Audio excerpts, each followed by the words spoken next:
Եթերում 02 հաղորդաշարի հերթական թողարկումն է, բարև ձեզ, այսօր մեր ծրագրում կարող եք դիտել։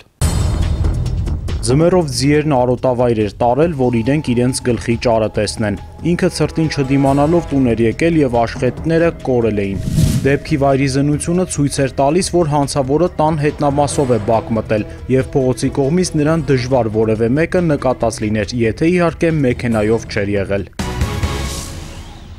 Անասնագողությունը սովորաբար ծանր հետևանքներ է ունենում տուժող գյուղացու համար, միևնույն ժամանակ հիմնականում փոքր օգուտ բերելով գողին, առավել ևս այս անգամ, երբ գողացվածը ձի էր, իրացվածը ձիու միս։ Թե ինչ անվան տակ եւ ինչպես է վերավաճառվել ձիու միսը դեռ հայտնի չէ, իսկ կոնկրետ գողությունը աշտարակի քերական հետախույզները բացահայտեցին ահազանգը ստանալուց ժամեր անց։ Հունվարի 17-ին Աղց գյուղի արոտավայրերից 5 ձի էին գողացել, մորթել ու վաճառել մայրաքաղաքում։ Այս ամենը պարզվեց հետո, իսկ մինչ այդ հունվարի 21-ին ոստիկանության աշտարակի բաժին դիմաց գյուղացին պատմեց, որ Ոսկեհատ գյուղի տարածքում պարկի մեջ գտել է իր կորած ձիերի մնացորդները եւ վստահ է, որ գողացել ու մորթել են։ Անասնակերը վերջացել էր։ Ձմեռով ձիերն արոտավայր էր տարել, որ իրենք իրենց գլխի ճարը տեսնեն։ Ինքը ցրտին չդիմանալով տուն էր եկել եւ աշխատները կորել էին։ Օպերատիվ խումբը Ոսկեհատ մեկնեց։ Ոստիկաններն ուսումնասիրեցին այն հատվածը, որտեղ գյուղացին գտել էր ձիերի մնացորդները։ Հավանաբար սայլակով էին բերել։ Սայլանիվի հետքերը մոտակատաներից մեկն էին տանում։ Հետքերին հետամուտ ոստիկանները նշված տուն գնացին։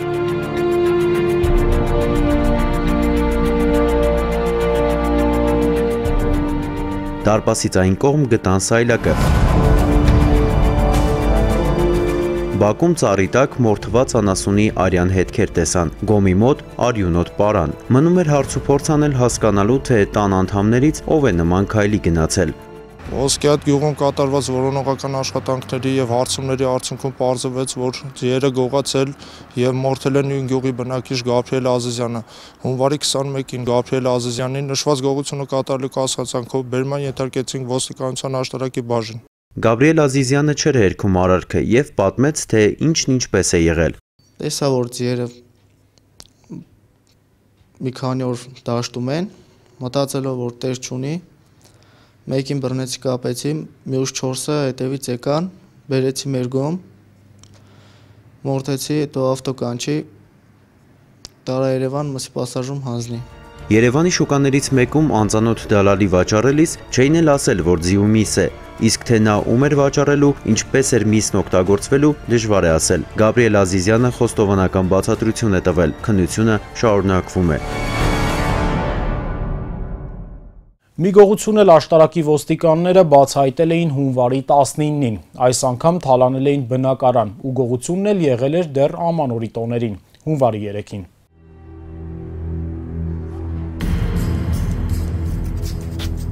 Հունվարի 3-ին Ագարակ գյուղի մի տնից գողություն էր կատարվել։ Մեկը տան հետնամասից անկապատով մտել էր բակ, հարմարեցված գործիքով բացել պատուհանն ու տնից հափշտակել փող, համակարգիչ, բջջային հեռախոս, 2 կիլոգրամանոց ապակյա տարայով մետաղադրամներ եւ հեռացել։ Տանտերն ընտանիքով արտասահմանում էր, եղբայրներ տանը հետևում, նա էլ ոստիկանություն էր զանգել։ Հանցավորը մոտ 6 միլիոն դրամի նյութական վնաս էր պատճառել։ Ոստիկանության աշտարակի բաժնի օպերատիվ խումբն Ագարակ մեկնեց։ Դարպասի կողպեքը վնասված չէր։ Դեպքի վայրի զննությունը ցույց էր տալիս, որ հանցավորը տան հետնամասով է բակ մտել եւ փողոցի կողմից նրան դժվար որևէ մեկը նկատած լիներ, եթե իհարկե մեքենայով չէր եղել։ Պատուհանները ճաղավանդակներ չունեին, բացելու համար երկար ժամանակ չէր պահանջվել։ Քրեական հետախույզները զրուցեցին հարևանների, տան դիմաց գործող դեղատան աշխատակիցների հետ։ Ոչ անծանոթ մեքենային տեսել, ոչ էլ կասկածելի որևէ մեկին։ Որոնողական աշխատանքները շարունակվեցին։ Մշակվեց օպերատիվ միջոցառումների պլան, համապատասխան ցուցումներ տրվեցին եւ համայնքային ոստիկանության եւ անչափահասների գործերով բաժանմունքների ծառայողներին։ Նաում ոստիկանները սկսել էին կասկածել նույնպես Ագարակից էր։ 500 դրամանոցներով Երևանում կոշիկ էր գնել, գնացել էր գիշերային ակումբ եւ այլ զվարճանքի օբյեկտներ ու դարձյալ վճարել մետաղադրամներով։ Հետագայում այլ ապացույցներ եւս ի հայտ եկան։ Համապատասխան միջոցառումներից հետո տեղեկություններ ստացանք, որ նշված գողությունը հնարավոր է կատարած լինի նույն գյուղի բնակիչ Արտյոմ Գրիգորյանը, որին հունվարի 19-ին Ագարակ գյուղից գողություն կատարելու կասկածանքով բերման ենթարկեցին ոստիկանության աշտարակի բաժին։ Արտյոմ Գրիգորյանը բաժնում ոչ միայն խոստովանական բացատրություն տվեց, այլև քննչական փորձառության ժամանակ մատնացույց արեց, թե գողացած իրերը որտեղ է թաքցրել։ Գողոնը մասամբ հայտնաբերվել է։ Գողության փաստով հարուցված քրեական գործի նախաքննությունը շարունակվում է։ Շարունակում ենք թողարկումը։ Ոստիկանի աշխատանքն ամենօրյա շփումն է քաղաքացիների հետ, եւ շփումներն առավելապես լինում են սրված, լարված, երբեմն ծայրահեղ իրավիճակներում։ Ամբողջ աշխարհում է այդպես եւ քաղաքակիրթ բոլոր երկրներում կան ու գործում են ոստիկանի առողջությունը, պատիվն ու արժանապատվությունը պաշտպանող օրենքներ։ Հայ ոստիկանն էլ պաշտպանված է օրենքով, բայց քաղաքացիներն էլ պետք է իմանան ոստիկանի հետ քաղաքակիրթ շփման տարրական կանոնները։ Մեր թեմատիկ է։ Հայաստանի Հանրապետության քրեական օրենսգրքի 316-րդ հոդվածը քրեական պատասխանատվություն է նախատեսում իշխանության ներկայացուցչի նկատմամբ բռնություն գործադրելու համար։ Քրեական օրենսգրքի 316-րդ հոդվածի մեղադրանքով մեղադրանքի առաջադրվել 7 դեպքերով, որ քաղաքացիները ոստիկանության ծառայողներին սպառնացել կամ բռնության են ենթարկել։ Ոստիկանության ծառայողները իրավականորեն պաշտպանված են գրեթե բոլոր երկրներում։ Օրենքով սահմանված են խիստ պատիժներ ոստիկաններին վիրավորելու, զրպարտելու, դիմադրություն ցույց տալու համար։ Օրինակ Մեծ Բրիտանիայում ոստիկանի հետ վիճաբանողը կարող է մեղադրվել վիրավորելու եւ չենթարկվելու համար։ Նման դեպքերում պատիժ է նախատեսվում երկամսյա կալանք։ Իտալիայում ոստիկանին բացահայտ վիրավորելու համար նախատեսված է 3 տարվա ազատազրկում։ Գերմանիայում օրենքն ավելի խիստ է։ Իշխանության ներկայացուցչի, այդ թվում ոստիկանի վրա հարձակվելը, զրպարտելը պատժվում է ազատազրկմամբ 5 տարի ժամկետով կամ տուգանքով։ ԱՄՆ շատ նահանգներում ոստիկանի վրա հարձակվելու կամ դիմադրություն ցույց տալու համար նախատեսված է պատիժ, ազատազրկում 3-ից 10 տարի ժամկետով կամ տուգանք 5-ից 10,000 դոլարի չափով։ Ոստիկանը պարտականություններից զատ պիտի նաև իրավունքներ ունենա պատիվ պահանջելու, օրենքով իր արժանապատվությունը պաշտպանելու իրավունք։ Գերմանացի հայտնի երգիչներից մեկը հայտնվել էր դատարանում պետության ներկայացուցչի հետ դույով խոսելու համար։ Երգիչը մեքենան սխալ էր կայանել եւ հերթապահություն իրականացնող ոստիկանը նկատողություն էր արել, որին երգիչը պատասխանել էր դուով։ Հենց դա էլ պատճառ էր հանդիսացել, որ հանրահայտ երգիչը հայտնվեր դատարանում։ Ըստ Գերմանիայի օրենքի նման խոսելաձևը վիրավորանք է համարվում իշխանության ներկայացուցչի համար եւ քաղաքացին անկախ զբաղեցրած դիրքից պատժվում է 500 եվրո տուգանքով։ Տարիներ առաջ հայտնի մոդել Նաոմի Քեմբելը միայն խոշոր գրավ վճարելով հայտնվեց ազատության մեջ։ Հակառակ դեպքում դատարանի վճռին կսպասեր բանտաճաղերից այն կողմ։ Նրան ձերբակալել էին Լոնդոնի Հիթրոու օդանավակայանում ոստիկանին վիրավորելու կասկածանքով։ ԱՄՆ մի քաղաքացի, որին կնոջը ծեծելու համար սպառնում էր 1 տարվա ազատազրկում եւ 3000 դոլար տուգանք, դատապարտվեց ՑՄՀ ազատազրկման, թքել էր ոստիկանի վրա։ Այդպիսի ծանր վճիռ կայացվեց այն բանի համար, որ նման եղանակով կարող էր ոստիկանին փոխանցվել որևէ մահացու հիվանդություն։ Գործնականում թուքը հավասարազոր էր սպանության փորձի։ Բացի սպանության փորձից նրան մեղադրանք առաջադրվեց նաեւ ոստիկանի վրա հարձակվելու համար։ Ինչպես ամենուր, այնպես էլ մեր երկրում կան մարդիկ, որ չհասկանալով պահի լրջություն օրենքով նախատեսված հետևանքները վիրավորում են, բռնություն գործադրում կամ դիմադրություն ցույց տալիս ոստիկանին։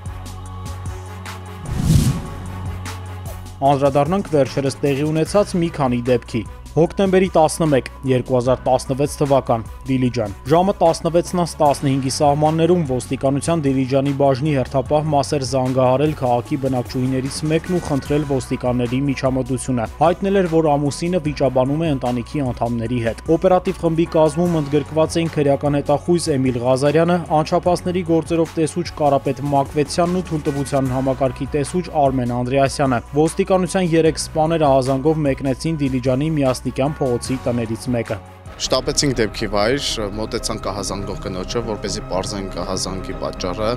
Այդ ընթացքում մոտեցավ կնոջ ամուսինը, հայհոյանքներ տեղացի հասցեին եւ վազելով բարձացավ երկրորդ հարկ, միացրեց մեզ ասողոցը, մոտեցավ դեպի մեզ եւ սպառնաց, որ կփրթեմ մեզ ասողոցով։ Մեզ ասողոց ուղղելով ինձ ցանկանում էր վնասել, ես փոքր ինչ հետ գնացի, ցանկանում էի հանգստացնել, սակայն չէր ենթարկվում։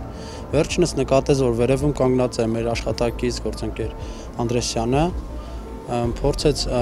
վնասել Անդրեասյանին, վազեց դեպի նրան։ Իմ կողմը գալով նորից բենզասեղոցը ուղղել էր ինձ, անընդհատ սպառնալիքներ, հայհոյանքներ տալով, Ես աշխատում եմ ամեն կերպ իրան հանգստացնեմ, այս վայրում էլ անընդհատ կրկնում եմ, որ կկրակեմ, նախազգուշացնում եմ անընդհատ կկրակեմ, բայց նա նախազգուշանքից չէր հանգստանում, որից հետո էլ այսպես այս մասում հետ գնալով ես մի կերպ հարմարացրեցի, հանեցի ատրճանակը, բարձրանալով բնի վրա մեկ հատ նախազգուշական կրակոց եմ արձակել օդ, ուրեմն իմ գտնվելու վայրը այնպիսին էր, որ ես ոչ հետ գնալու տեղ չունեի եւ բենզասղոցը համարյա մի քանի սանտիմետր էր մնացել, որ կպներ իմ մարմնին։ Թույլտվության համակարգի տեսուչ Արմեն Անդրեասյանն ավելացրեց նաև, որ այդ պահին իր կյանքին ու առողջությանն իրական վտանգ է սպառնացել։ Նրա խոսքով աստիճանահարթակով բարձրանալը, փակուղում հայտնվելը, միացված բենզասղոցի գրեթե իրեն հպվելը, ատրճանակը պատյանից հանելն ու կրակելը վայրկյաններ են տևել։ Երբ որ Արմենը կրակեց, ես միանգամից վազեցի դեպի վերջինիս, խփեցի կողքից, հարվածեցի հրելի միջոցով, վերջինս բենզասղոցը խփեց պատին, որից հետո էլ բենզասղոցի վրայի ցեպը տեղից ընկավ եւ բռնել էի բենզասղոցից, ինձ օգնեց Արմենը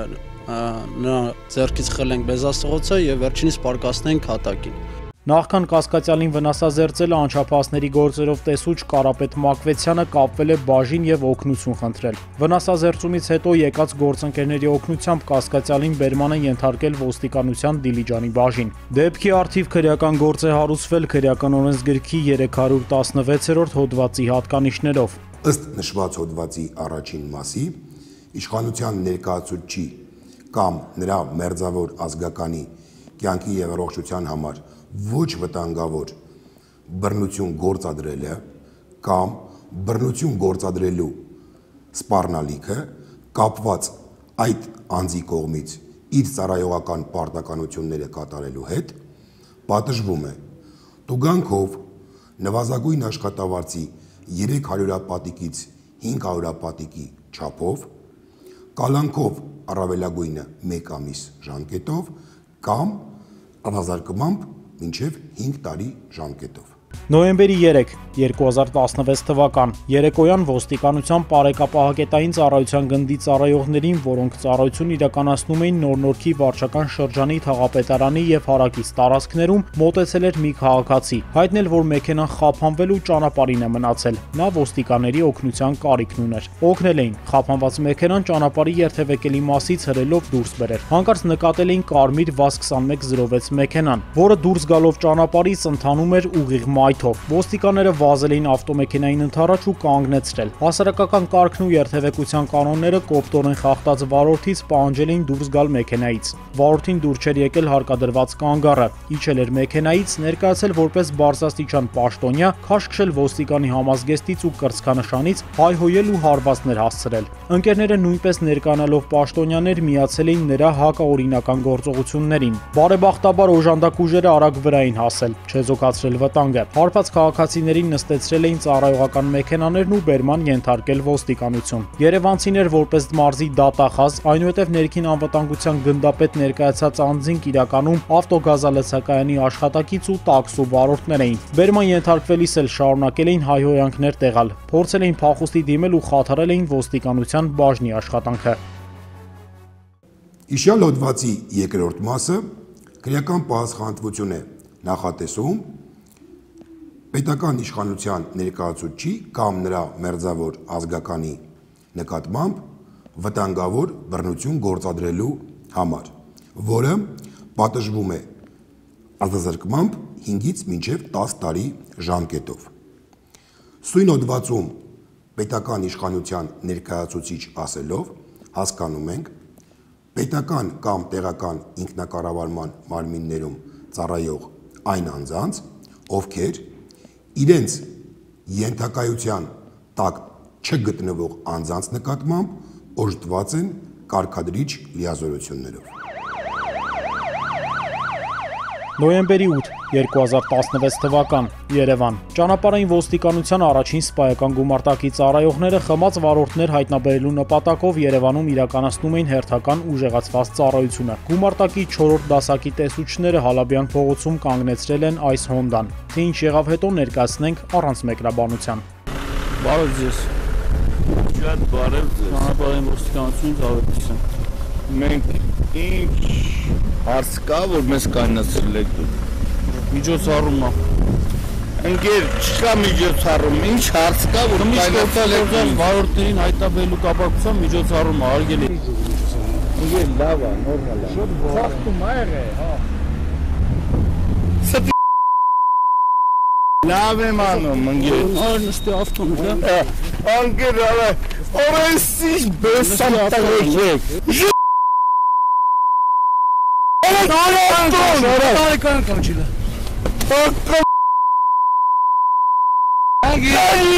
Հանգիստ։ Ավտորը։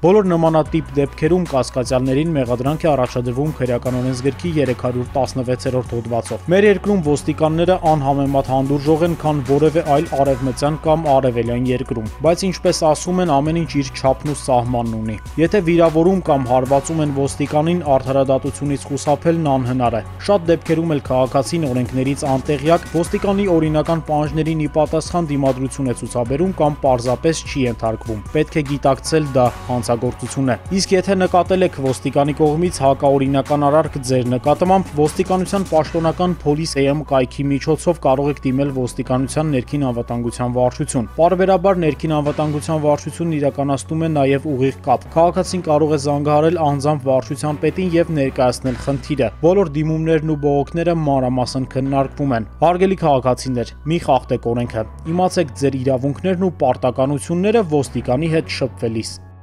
Մեր հաղորդումը մոտենում է ավարտին, ես ձեզ հրաժեշտ եմ տալիս, իսկ դուք կարող եք դիտել ևս մեկ տեսանյութ։ Ցտեսություն։ Ոստիկանության պետի հանձնարարականների կատարման ուղղությամբ աշխատանքների կազմակերպման նպատակով հունվարի 24-ին օպերատիվ խորհրդակցություն տեղի ունեցավ ոստիկանության քրեական հետախուզության գլխավոր վարչությունում։ Մասնակցում էին ոստիկանության Երևան քաղաքի, Արարատի, Արագածոտնի, Արմավիրի եւ Կոտայքի մարզային վարչությունների ենթակա ստորաբաժանումների անչափահասների գործերով բաժանմունքների պետերն ու դպրոցական տեսուչները։ Կարևորելով անչափահասների հանցավորության կանխարգելման գործում մասնավորապես դպրոցական տեսուչների դերը, քրեական հետախուզության գլխավոր վարչության պետ ոստիկանության գնդապետ Սամվել Ասատրյանը տվեց կոնկրետ ցուցումներ։ Ներկայացնելով անչափահասների կողմից կատարված իրավախախտումների 2016 թվականի վիճակագրական տվյալները, քրեական հետախուզության գլխավոր վարչության 3-րդ վարչության պետ ոստիկանության գնդապետ Նելի Դուրյանն անդրադարձավ հատկապես դպրոցական տեսուչների աշխատանքին։ Խոսելով բաց թողումների մասին, նա առաջարկեց ակտիվացնել կանխարգելման աշխատանքները։ Նշվեց, որ անչափահասներին առնչվող հիմնահարցերը ոստիկանության առանցքային խնդիրներից են, իսկ այդ ուղղությամբ տարվող աշխատանքները մշտապես ոստիկանության ղեկավարության ուշադրության կենտրոնում են։ Խորհրդակցության ավարտին ոստիկանության անչափահասների գործերով բաժանմունքի պետերին տրվեցին համապատասխան հանձնարարականներ։